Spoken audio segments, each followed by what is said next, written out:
Medical কলেজে একজন শিক্ষক ক্লাস নিচ্ছেন। তিনি তার ছাত্রদের উদ্দেশ্যে বললেন, শোনো, তোমরা কোনো রোগীকে প্রেসক্রিপশন দেওয়ার আগে ভালো করে অবজার্ভ করবে। এখন আমি তোমাদের অবজারভেশন পাওয়ারের টেস্ট নিব। দেখবো তোমাদের অবজারভেশন পাওয়ার কেমন।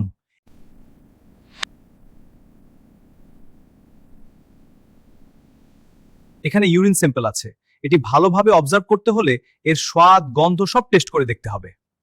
ইউরিন টেস্ট করতে হয় এভাবে।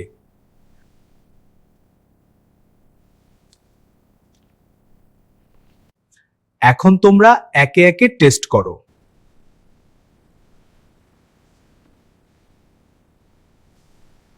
একজন সাহস করে টেস্ট টিউব হাতে নিয়ে টেস্ট করে দেখলো। তার দেখা দেখি বাকি সবাই এক এক করে টেস্ট করলো। সবাই কোনো না কোনো মন্তব্য করলো। কেউ বলল ঝালো, কেউ বলল টক, কেউ অন্য কিছু। শেষ ছাত্রটি টেস্ট করার পর শিক্ষক বললেন, তোমাদের অবজারভেশন পাওয়ার খুবই খারাপ। তোমরা কেউ খেয়াল করলে না যে আমি টেস্ট টিউবে দিয়েছি আমার তর্জনী অর্থাৎ দ্বিতীয় আঙ্গুল, আর মুখে দিয়েছি মধ্যমা অর্থাৎ তৃতীয় আঙ্গুল।